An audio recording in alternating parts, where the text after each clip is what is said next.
नमस्कार, आप देख रहे हैं तफ्तीश। मैं हूं अजीत। पहले इंटरनेट पर प्यार, फिर शादी और फिर ब्लैकमेल कर डरा धमका कर तलाक। यह आरोप भारतीय मूल की ब्रिटिश नागरिक सोनिया ने अपने पति और ससुराल वालों पर लगाए हैं और जालंधर और मोहाली के एनआरआई सेल में शिकायत दर्ज करवाई है। इस पूरे मामले पर सोनिया के ससुराल वालों ने अभी तक अपना कोई पक्ष सामने नहीं रखा है और न ही कुछ बोलने को तैयार है। इंटरनेट पर प्यार, फिर शादी, ब्लैकमेल और तलाक। एनआरआई दुल्हन की अजीबोगरीब दास्तान।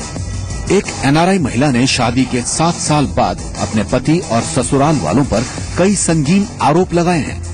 महिला का आरोप है कि धोखे से उसे तलाक दिया गया है। ये हैं भारतीय मूल की ब्रिटिश महिला सोनिया। सोनिया ने इस जालंधर और मोहाली के एनआरआई सेल में ससुराल वालों के खिलाफ शिकायत दर्ज कराई है। सोनिया का आरोप है कि उसके ससुराल वालों ने उसके बेडरूम में हिडन कैमरा लगा दिया था, जिसके बाद फोटोग्राफ्स के जरिए ब्लैकमेल कर जबरदस्ती उससे तलाक के कागजात पर दस्तखत कराए गए। मेरे साथ धोखा हुआ है। मेरे ससुराल वालों ने धोखे से मेरा तलाक कराया है। उन्होंने मेरी निजी तस्वीरों के जरिए ब्लैकमेल कर मुझे तलाक के कागजात पर दस्तखत कराए हैं। सोनिया के मुताबिक ससुराल वालों ने उसकी निजी तस्वीरों को दोस्तों के बीच सर्कुलेट किया। सोनिया के आरोपों की फेरिस्त यहीं पर नहीं रुकी। सोनिया के मुताबिक उसके परिवार वालों को किडनैप कराया गया और फिर ब्लैकमेल कर तलाक कराया गया। हालांकि तलाक देने के कानूनी नियमों का पालन नहीं किया गया। उन लोगों ने मुझसे कानूनी तौर पर तलाक दिलवाया है, लेकिन इसमें कोई सेपरेशन पीरियड नहीं था। सोनिया का कहना है कि उसके फेसबुक अकाउंट को भी हैक कर लिया गया और इसका सबूत भी उसके पास है। उन्होंने मेरे फेसबुक अकाउंट को हैक किया है। मेरे पास आईपी एड्रेसेस भी हैं। इन आरोपों के साथ साथ सोनिया का ये भी दावा है कि उसे उसके बेटे से अलग कर दिया गया है। सोनिया के मुताबिक उसने 10 महीने से अपने बेटे को देखा तक नहीं है। मेरे बच्चों को भी इन लोगों ने अपने पास रख लिया है। जनवरी से मैंने अपने बेटे को देखा भी नहीं है।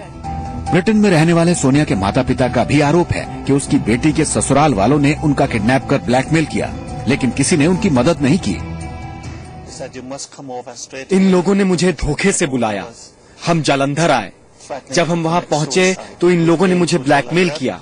मुझे धमकाया गया। मुझे गोली मारने की धमकी दी गई।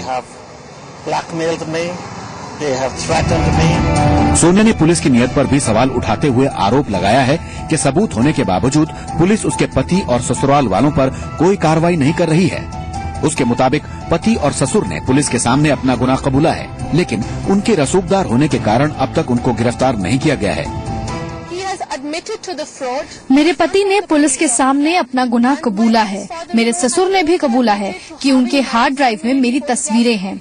फिर भी वो उनके खिलाफ एफआईआर नहीं दर्ज कर रहे हैं। सोनिया इस बात पर भी सवाल उठा रही है कि आखिर क्यों उसके पति के वकील के पास उनकी निजी तस्वीरें हैं। ससुराल पक्ष के वकीलों ने मेरी निजी तस्वीरें एसएचओ को दिखाई हैं। फिर भी वो मुझसे सबूत मांग रहे हैं। अपने आरोपों को लेकर सोनिया पंजाब महिला आयोग के पास भी पहुंची। आयोग ने सोनिया को पूरी मदद का आश्वासन भी दिया है। मैं महिला आयोग गई थी। वो मामले की जांच करेंगे। वहीं इस मामले में जांच अधिकारी का कहना है कि महिला की ओर से लगाए गए आरोपों की जांच की जा रही है। फेसबुक हैक किए जाने का मामला साइबर विभाग को सौंप दिया गया है और वो इसकी जांच कर रहे हैं और जल्दी पूरा मामला सामने आ जाएगा। हम इस बात की जांच कर रहे हैं कि क्या वाकई धोखे से तलाक हुआ है। हैकिंग का मामला डीआईजी साइबर क्राइम को सौंप दिया गया है। पति और ससुर के स्टेटमेंट रिकॉर्ड किए गए हैं। बहरहाल पूरे मामले में कई बातें संदेह के घेरे में हैं। जांच अधिकारी के मुताबिक तलाक की अर्जी कोर्ट में सोनिया की ओर से दायर की गई थी और तलाक के बाद सोनिया को उसके पति से 2.5 करोड़ रुपए मिले हैं, जिनसे आधे कोर्ट में ड्राफ्ट के द्वारा और आधे नकद दिए गए हैं। लेकिन सबसे बड़ा सवाल ये है कि इस लड़ाई में 6 साल का मासूम पिस रहा है, जो इस वक्त अपनी मां से दूर है। मनमोहन सिंह के साथ ब्यूरो रिपोर्ट, जी मीडिया, मोहाली। इधर आगरा में पीएनबी बैंक के एटीएम से 17 लाख की लूट के मामले में पुलिस ने 5 बदमाशों को गिरफ्तार किया है। पुलिस ने इनके पास से लूट के 5.5 लाख रुपए, 2 गाड़ियां और हथियार भी बरामद किए हैं। आपको बताएं 30 अक्टूबर को थाना सदर के रोहता नहर इलाके में पीएनबी बैंक के एटीएम से बदमाशों ने 17 लाख की लूट को अंजाम दिया और फरार हो गए। इस पूरे मामले के बाद पुलिस ने टीम गठित कर दिल्ली, पंजाब और उत्तराखंड में छापेमारी शुरू की। पुलिस के मुताबिक ये गैंग बेहद ही प्रोफेशनल है और कई राज्यों में लूट की वारदातों को अंजाम दे चुका है। पुलिस के मुताबिक बदमाशों ने पूछताछ में ये बताया कि उन्होंने 27 और 28 अक्टूबर को लूटे। इस लूट को लेकर आगरा से ग्वालियर तक रेकी भी की थी। फिलहाल इस गैंग के 2 अन्य आरोपी अभी फरार बताए जा रहे हैं, जिनकी धरपकड़ के लिए पुलिस लगातार छापेमारी कर रही है। 30 अक्टूबर की घटना है। 30 अक्टूबर की सुबह की घटना है और उसके अंदर रात में 3:30 बजे के आसपास से सूचना मिली थी कि वहाँ पे एक पीएनबी का एटीएम पड़ता है थाना सदर के अंदर, रोहता ब्रांच है। वहाँ पे एटीएम की कटिंग करके लगभग 14.5 लाख रुपए कैश कुछ बदमाश लेके चोरी करके चले गए हैं। इस घटना का अनावरण करते हुए 5 लोगों की गिरफ्तारी की गई है। इसके अंदर लगभग 5,65,000 रुपए की बरामदगी, एक होंडा सिटी, एक स्कॉर्पियो कार और 3 तमंचे बरामद किए गए हैं। और अब आपको दिखाते हैं आखिर कैसे ये पूरी लूट अंजाम दी गई।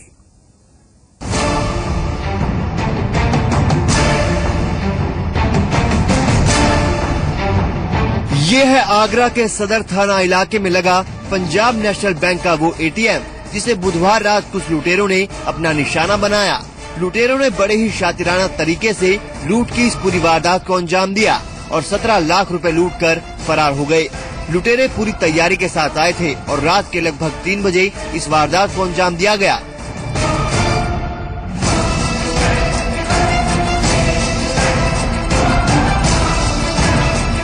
बताया जा रहा है कि लुटेरों ने पहले तो बड़े ही इत्मीनान से गैस कटर से एटीएम को काटा और फिर उसमें रखा कैश निकाल लिया।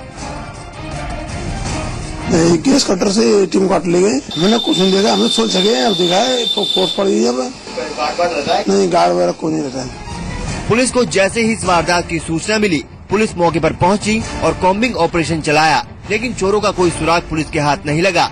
वहीं बैंक प्रबंधक का कहना है कि एटीएम में लगभग 17 लाख कैश था। पुलिस ने जैसी सूचना दी है उस हिसाब से किसी ने बैंक का एटीएम काट कर उसका कैश ले लिया। तो कितना कैश करीबन होगा? इसके अंदर करीब 17 लाख कैश होगा। 17 लाख। पुलिस आ गई है, पुलिस ने अपने हिसाब से सारी तहकीकात कर रही है। इसमें सीसीटीवी लगे हुए थे? जी हाँ, सीसीटीवी कैमरा लगे हुए। गार्ड था सर? जी गार्ड नहीं है इसका। क्या बैंक की तरफ से कोई गार्ड नहीं रखा गया था? हाँ, बैंक की तरफ से कोई गार्ड नहीं। आगरा में एटीएम लूट का ये कोई पहला मामला नहीं है। इससे पहले भी इस तरह लूट की कई वारदातें सामने आ चुकी हैं। लेकिन सवाल ये है कि पुलिस इस तरह की लूट से आखिर क्या सबक लेती है और आखिर क्यों लूट की इन वारदातों पर लगाम नहीं लग पाती। आगरा से विवेक पाठक, जी मीडिया। और लगता है उत्तर प्रदेश में खाकी ही महफूज नहीं है, क्योंकि बीते कुछ दिनों में जिस तरह पुलिस वालों पर हमले की वारदातें सामने आई हैं, वो इसी तरफ इशारा कर रही हैं। मथुरा में आज एक सिपाही की हत्या कर दी गई। वहीं लखनऊ में एक महिला सिपाही से बदसलूकी का मामला सामने आया है और हाल ही में हरदोई और कानपुर में पुलिस टीम पर बदमाशों ने धावा बोल दिया था। ऐसे में सवाल ये कि जब पुलिस वाले ही महफूज नहीं है तो भला आम आदमी की क्या बिसात। यूपी में महफूज नहीं खाकी, मथुरा में सिपाही की हत्या, लखनऊ में महिला सिपाही से बदसलूकी, कानपुर में पुलिस टीम पर हमला,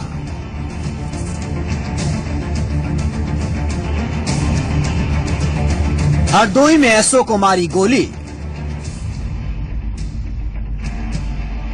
यूपी में पुलिस की शामत। जी हां, लगता है उत्तर प्रदेश में बदमाशों के बीच खाकी का खौफ खत्म होता जा रहा है। आए दिन पुलिस पर हमले की वारदातें सामने आ रही हैं। ताजा मामला सामने आया है मथुरा से, जहां बदमाशों ने सिपाही सत्येंद्र यादव की लोहे की रॉड से पीटकर हत्या कर दी और वहां से फरार हो गए। मुखबिर की सूचना पर चौकी प्रभारी के साथ सिपाही सत्येंद्र मौकाए वारदात पर पहुंचा था। तभी बोलेरो गाड़ी में सवार बदमाशों का सत्येंद्र ने पीछा किया, लेकिन इसी दौरान उस पर बदमाशों ने हमला बोल दिया।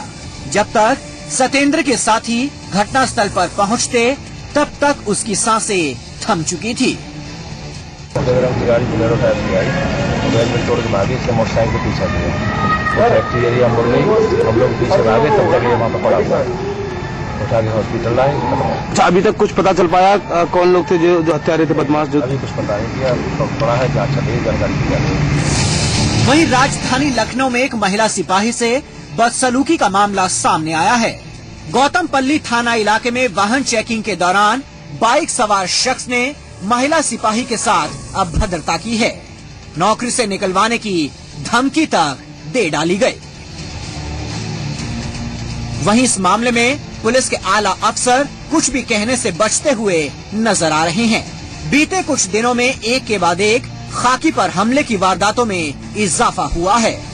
तारीख 3 नवंबर कानपुर के भूरा का पुरवा गांव में वारंट लेकर एक आरोपी को पकड़ने गई पुलिस टीम पर गांव वालों ने ही हमला बोल दिया। दारोगा राघवेंद्र सिंह और एक सिपाही तो किसी तरह से जान बचाकर भाग निकले, लेकिन बाकी 4 सिपाही गांव वालों के हत्थे चढ़ गए। लोगों ने आरोपी को छुड़ा लिया और पुलिस वालों की जमकर पिटाई की गई। हरदोई के बेहटा गोकुल थाने के एसओ को गोली मार दी गई। एसओ नीरज वालिया को हत्या के एक आरोपी ने गोली मारी। बताया जा रहा है कि नीरज वालिया यहाँ के थियापुर गांव में बबलू नाम के हत्या आरोपी को पकड़ने के लिए पहुँचे थे। दबिश के दौरान बबलू ने नीरज वालिया पर गोली चला दी। हालांकि इस दौरान वहां पर मौजूद पुलिसकर्मियों ने आरोपी को धर दबोचा। ऐसे में सवाल ये कि जब सूबे में खाकी ही महफूज नहीं है तो भला आम आदमी की सुरक्षा राम भरोसे ही है। मथुरा से विपेंद्र सिंह, लखनऊ से नीरज मिश्रा के साथ ब्यूरो रिपोर्ट, जी मीडिया। गाजियाबाद के लोनी इलाके में मंगलवार देर रात पुलिस और बदमाशों में मुठभेड़ हो गई। दरअसल कुछ बदमाश दिल्ली के आनंद विहार बस अड्डे से एक कार लूटकर लोनी की ओर आ रहे थे। इस बात की खबर मिलने पर नाकेबंदी कर पुलिस ने यहां चौकसी बढ़ा दी। इंद्रपुरी के पास बदमाशों को घेर लिया। इसके बाद आरोपियों ने पुलिस पर फायरिंग कर दी। जवाबी कार्रवाई में एक बदमाश को गोली लग गई और पुलिस ने 3 लोगों को गिरफ्तार कर लिया। हालांकि इस दौरान एक बदमाश फरार हो गया। दिनेश कहाँ से आ रहे थे? लूट कहाँ से लूटी थी गाड़ी? आनंद विहार से। कि कहाँ पर फिर पुलिस ने कैसे कहाँ से पकड़ा तुमने? इंद्रपुरी से। हाथ में क्या लगा है? गोली लगी। गोली किसकी गोली लगी? पुलिस की गोली लगी। कितनी वारदातों को अंजाम दे चुके हो पहले? 2-3 लूटी थी। वो गाड़ियों को क्या करते थे? कुछ नहीं करते जी, वो गाड़ी ऐसी रोड पे छोड़ देते हैं। और जो जिनकी गाड़ी होती है उनके साथ क्या करते हैं? उसने पैसे लेते हैं, छोड़ देते हैं। कहाँ के रहने वाले हो? मैं हापुड़ के पास रहने वाला। इससे पहले भी जेल गए हो? कितनी बार जेल जाते हो? 3 बार जा। शामली जिले के खानपुर गांव में शादी के दौरान नशे में धुत कुछ बारातियों की हरकत 2 फोटोग्राफर पर भारी पड़ गई। दरअसल बारात के दौरान कुछ लोग नशे में डांस कर रहे थे और इसी दौरान किसी बाराती ने अपनी पिस्टल से फायर कर दी। इसके बाद गोली लगने से 2 फोटोग्राफर घायल हो गए, जिन्हें फौरन अस्पताल में भर्ती करवाया गया। इनमें से एक की हालत गंभीर बताई जा रही है। पीड़ित फोटोग्राफर ने यह बताया कि बारातियों ने अचानक फायरिंग कर दी और उन्हें गोली लग गई। उधर इस घटना के बाद पुलिस ने मामला दर्ज कर फायरिंग करने वाले शख्स की तलाश तेज कर दी है और हथियार जब्त करने की बात कही है। सुबह के टाइम वो हो रही थी गुड़ चली तो हम बैक साइड से गोली चली और लैंटर में लग कर छर्रे लग गए बैक साइड में। तो तुम क्या कर रहे थे? फोटोग्राफी। तो पीछे से गोली चली, ऑनलाइन का कुछ शौक है तो वो आपसे छर गए, इसलिए तो कितने लोग घायल हुए? यही है, मतलब 2 लोग हैं। अच्छा, किसकी शादी थी? शादी राहुल की। उसके फादर का नाम क्या है? ये थाना बावरी क्षेत्र के खानपुर गांव में एक मसला संज्ञान में आया है कि गुड़चड्डी के दौरान किसी मेहमान ने हर्ष फायर किया, जिससे 2 व्यक्तियों को छर्रे लगे हैं, जिनको हॉस्पिटल में अभी भर्ती करवाया गया है। पूरे मामले की जानकारी की जा रही है। उसके बाद में इसमें रिपोर्ट की खिलाफ से विधि कार्रवाई की जाएगी। सर, इसमें जिस तरीके से हर्ष फायरिंग की गई, क्या उनके लाइसेंस भी सीज किए जाएंगे? और उनका वेपन सीज किया जाएगा। उनका लाइसेंस कैंसिल करने की रिपोर्ट अगर वो इसी जिले के है तो यहाँ के डीएम को, और अगर मेहमान है बाहर के जिले में आए हैं तो संबंधित जिले के डीएम को उसके लाइसेंस कैंसिलेशन की रिपोर्ट भेज जाएगी। वंश कहाँ है? कहाँ है वंश के किडनैपर? ये तमाम ऐसे सवाल हैं जिनके जवाब की तलाश में गाजियाबाद पुलिस जोर शोर से जुटी हुई है। जी मीडिया की टीम भी वंश की तलाश में जुटी है। जी मीडिया की टीम ने गाजियाबाद में ऑपरेशन स्माइल टीम के साथ कई जगहों पर वंश की तलाश की।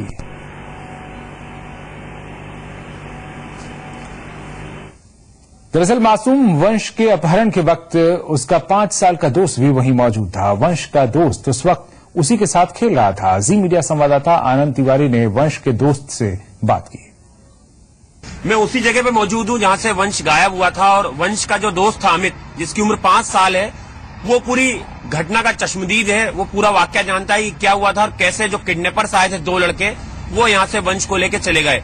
अमित से बात करते हैं। काफी छोटा है अमित, लेकिन वो बता रहा है कि क्या पूरी घटना हुई थी, कैसे वंश को यहाँ से 2 लड़के आए थे और उठा के ले गए। आप वंश के साथ खेल रहे थे उस दिन, क्या हुआ था बेटा फिर? वो लोग आए थे तो वो ना वंश को बोल रहे थे चॉकलेट लेने चलेगा, तो मैंने बोला मैं नहीं जाऊंगा। बोले वंश तू चलेगा? तो बोला हाँ। तो मैंने बोला वंश अभी आ जाइए, बोला था हाँ आ जाऊंगा। वो 2 थे बेटा? कितने थे? 1 थे, 2 थे, कितने थे वो? 2 थे। और क्या बोल रहे थे वो आके यहाँ? क्या बोला आप लोगों से उन्होंने? बोला कि चॉकलेट खाने चलेगा, तो मैंने बोला मैं ही जाऊंगा। बोला वंश तू चलेगा? तो उसने बोला हाँ। तो मैंने बोला जल्दी आ जाइए। ठीक है, बोला हाँ आ जाऊंगा। फिर वो क्या करा उन्होंने? वंश को लेके चले गए? हाँ। वो किस तरफ लेके गए थे? इस साइड। और कैसे दिखते थे वो? एक काला था, एक गोरा था। जी मीडिया की मुहिम के बाद पुलिस जोर शोर से वंश की तलाश में जुट गई है। जी मीडिया संवाददाता राजू राज ने वंश की तलाश में लगी टीम के नोडल ऑफिसर रणविजय सिंह से बात की। तो अब तक सर क्या कार्रवाई की? आप रात से भी यहीं लगे हुए हैं? देखिए, जैसा कि मैंने आप लोगों को बताया कि जो हमारे ऑपरेशन स्माइल की सफलता का मूल मंत्र है, जिन जिन तरीकों से हमने 158 बच्चों को ढूंढा है, उन सभी तरीकों का इस्तेमाल वंश को ढूंढने में हम लोग करेंगे। और मैं आपको बता दूं, आज ही नहीं बल्कि जब से ये सूचना हम लोगों को मिली है, तब से हम उसी सारे फॉर्मूलों को अपना करके आगे बढ़ रहे हैं। हमने दिल्ली से एक स्पेशल टीम बुलाई है इसके लिए, जिसमें जो फोटोज आ रहे हैं उन सबको हम अच्छे तरीके से डेवलप कर लें और उसका बड़ा सा पिक्चर बच्चों का जो बच्चों को उठाने वाला लोग दोनों है, उस दोनों की पिक्चर हमें मिल पाए। इसके लिए हमने एक स्पेशल टीम बुलाई है और हम ये चाह रहे हैं, और हमारी कम से कम जो बाकी 38 टीम से सब लगी हुई हैं, लेकिन स्पेशली 3 डिवोटेड टीम हमारी लगातार जो थाना इंदिरापुरम की है, वो कल रात में भी कम से कम 4 बजे तक उन लोगों ने दबिश दी। और सर कुछ संदिग्ध को भी आप लोगों ने हिरासत में लेकर उनसे भी पूछताछ कर रहे हैं, घर वालों को भी दिखाया जा रहा है। जो 2 उठाने वाले बच्चे हैं, मतलब लड़के थे, उस हुलिया के जहां भी इसमें झुग्गी झोपड़ियों में रहने वाले लोग हैं या अन्य कहीं जगहों पे इस तरह के लोग मिलते हैं, तो उसमें से कुछ संदिग्ध हमें उस हुलिया से मिलता जुलता संदिग्ध लोग हमें मिले हैं। उनको लेकर के हम लोगों ने अपने पास पूछताछ के लिए रखा हुआ है, लेकिन पूछताछ करने के बाद तत्काल उनको छोड़ देते हैं अगर हमें थोड़ा सा उसमें यह होता है कि चलिए इनसे कोई हमें सफलता नहीं मिल रही है। इस मकान के अलावा और रास्ते में कई जगह पर CCTV लगे हुए, क्या उन्हें भी खंगालने की कोशिश की जा रही है? इस रास्ते में, इस रूट में, आसपास में जहां भी सड़कें हैं, सभी जगह हमने तलाश कराया है। और इसमें जैसा कि बताया जा रहा है, इसी रूट में 1-2 जगह और भी CCTV लगे हैं, लेकिन वो अनफॉर्चुनेटली बंद थे और बाकी कहीं CCTV इस रूट पे नहीं है। दिल्ली से सटे गाजियाबाद में 3 साल के मासूम वंश के दिन दहाड़े किडनैप का मामला सामने आने से हड़कंप मच गया। 21 अक्टूबर को बच्चे को 2 लोग उठा ले गए थे। हम जो वीडियो आपको दिखाने जा रहे हैं वो हर पेरेंट्स की आंखें खोल देगा। आपकी जरा सी लापरवाही आपके बच्चे पर भारी पड़ सकती है, क्योंकि गाजियाबाद के वैशाली इलाके में एक 3 साल के मासूम के अपहरण की जो घटना सामने आई है, उसने पूरे इलाके में हड़कंप मचा दिया है। वारदात 21 अक्टूबर की है। इस CCTV फुटेज को जरा गौर से देखिए। घटना उस वक्त की है जब 3 साल का वंश अपने दोस्त के साथ घर के बाहर खेल रहा था। सब कुछ ठीक ठाक चल रहा था। इसी दौरान फुटेज में 2 अनजान शख्स नजर आते हैं। पहले तो वो आसपास नजर दौड़ाते हैं, फिर दोनों बच्चों के नजदीक आ जाते हैं और उनमें से एक शख्स मासूम वंश को गोद में उठा लेता है और फिर चॉकलेट खिलाने का लालच देकर उसे अपने साथ ले जाता है। इस दौरान वंश के साथ खेल रहा दूसरा बच्चा वंश की टॉय गन भी उसको वापस कर देता है और अपने खिलौने लेकर घर चला जाता है। यहाँ बाइक खड़ी की थी, फिर वहाँ गए तो बोल रहे थे कि चॉकलेट खाने चलेगा, वन को पूछ रहे थे चॉकलेट खाने चलेगा, बस बोला हाँ, तो मैंने उनसे चॉकलेट खाने चलेगा, मैंने बोला मैं नहीं जाऊँगा, मैंने बोला भाई तू मत जा, अभी चॉकलेट लेके आ जाऊँगा, मैंने बोला ठीक है, बोले थे चॉकलेट खाने चलेगा, मैंने बोला मैं नहीं जाऊँगा, मैंने उसकी बंदूक दे दी थी, अपने खिलौने लेके घर पे चला गया। थोड़ी देर बाद दोबारा दोनों अनजान शख्स सीसीटीवी फुटेज में नजर आते हैं और पैदल ही बच्चे को अपने साथ लेकर भाग निकलते हैं।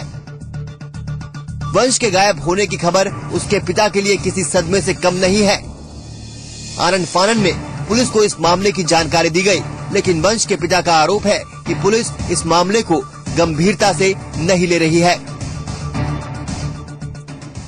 अभी तक तो कोई सुराग नहीं मिला किसी तरह का पुलिस को, या किसी भी तरह कुछ भी नहीं सर। मैंने सी फुटेज कम से कम 10 बार देखी है, लेकिन कोई ऐसा जाना पहचाना मिल लगता है कि कभी देखा हो, कुछ नहीं ऐसा। वहीं दूसरी तरफ मामले की जांच में जुटी पुलिस का कहना है कि मामला दर्ज कर सीसीटीवी फुटेज की मदद से आरोपियों की तलाश की जा रही है।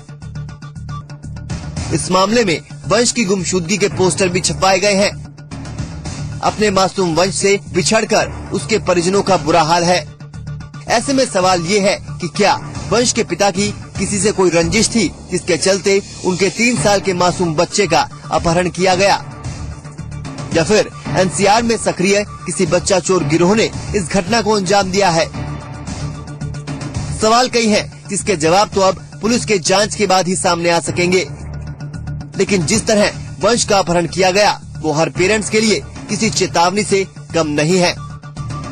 यादराम, जी मीडिया, गाजियाबाद। तफ्तीश में फिलहाल इतना ही।